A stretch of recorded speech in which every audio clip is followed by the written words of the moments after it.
kita pernah ketemu gajah yang sudah mati, di bagian belalainya itu terpotong, bagian gadingnya juga hilang. Jadi memang itu salah satu menjadi target juga bagi pemburu gading pada umumnya di kawasan kita. Nah, kalau sekarang ini sudah hampir agak sulit.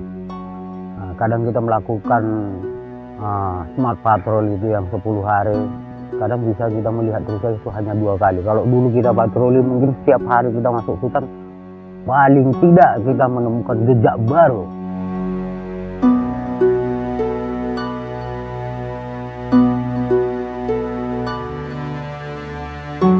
Begitu kita mungkin jalan di hutan ataupun beberapa hari kemudian gitu, itu kadang-kadang kita bisa jumpa seperti apa, kalau kita bilang jerat. Nah, kadang-kadang ada satwa yang mati yang memang kadang-kadang kita jumpa tulangnya aja seperti itu, bangkainya di situ gitu. Nah, ini salah satu memang yang kita bisa buat emosi, sampai kadang-kadang itu kami itu berpikir itu, kalaupun bisa ketemu orangnya, kalau memang tidak melanggar aturan itu, kadang-kadang pingin nembak langsung di tempat gitu, kalau kita jumpa sama orang seperti itu gitu.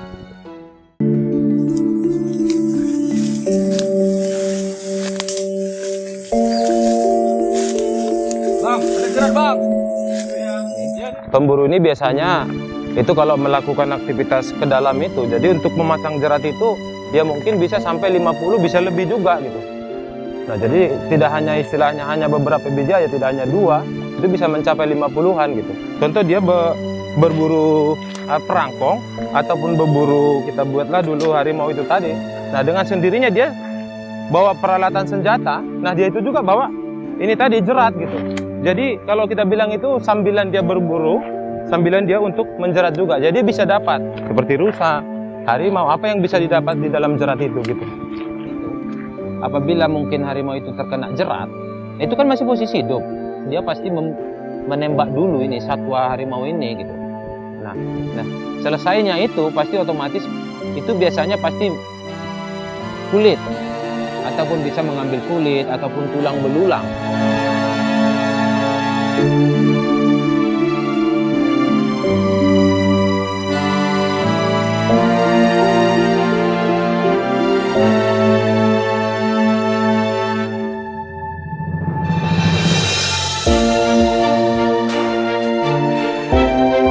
Bahwa Indonesia itu posisinya itu ada 3 gitu. Jadi pertama adalah sumber daripada beberapa mega diversity yang ada di kita. Kemudian Indonesia sekaligus adalah tempat transit dari beberapa negara untuk transit dibawa ke luar. Yang ketiga adalah Indonesia termasuk konsumsi.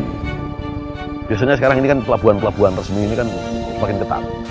Pelabuhan-pelabuhan udara, pelabuhan laut masih ketat. Dia pakai pelabuhan-pelabuhan rakyat kecil yang tidak ada pemeriksaan yang intens. Jadi kejahatan ini sudah klasifikasinya sudah transnasional lah, transnasional. Jadi kalau kita istilahkan kita sudah extraordinary crime.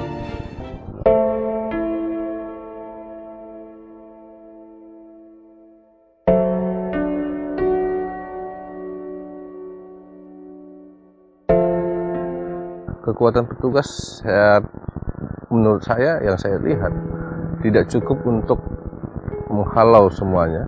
Dari luasan yang kita jaga serta pintu masuk yang kita tidak bisa tentukan, itu seperti di wilayah kami ya 7 polhut menjaga ratusan hektar. Saya kira itu misi yang impossible.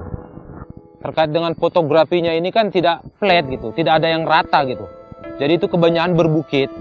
Karena memang topografinya itu bisa mencapai sampai 1.500, sampai 2.000 dengan ketinggian gitu. Yang memang istilahnya kita menyeberangi sungai, ataupun alur, ataupun bukit-bukitan gitu. 14 hari itu memang ideal untuk menutupi atau menutup akses pelaku-pelaku ilegal. Yang mana pintu akses utama itu yang harus kita tutup.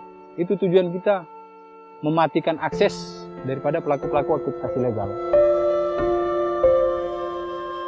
Kalau spesifikasi senjata yang digunakan pemburu pada umumnya rangkong memiliki akurasi yang tepat, bahkan sampai 100 meter. Kalau senjata yang kita gunakan sekarang ini kan maksimal 50 meter. Udah itu maksimalnya akurasi senjata yang kita gunakan. Jadi perbandingannya jauh. Kita bisa masuk dalam target mereka, tapi kita nggak bisa menarget mereka gitu.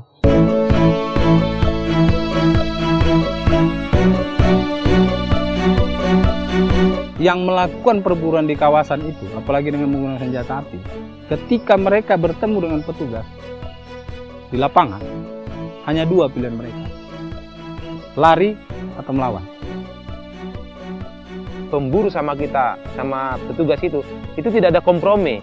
Karena kalau kita dari pihak Taman Nasional ataupun pihak pemerintah, kita harus memberikan contoh atau peringatan gitu.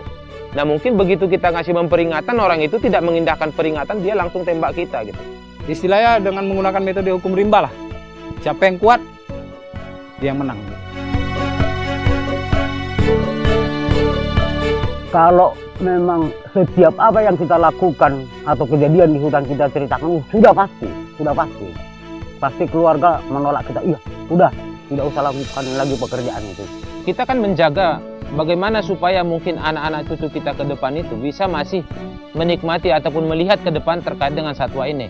Nah, dengan punahnya mungkin satwa ini, apakah mungkin anak-anak cucu kita ke depan harus kita keluar negeri mau melihat satwanya? Pekerjaan konservasi itu adalah pekerjaan yang mulia di mata Tuhan.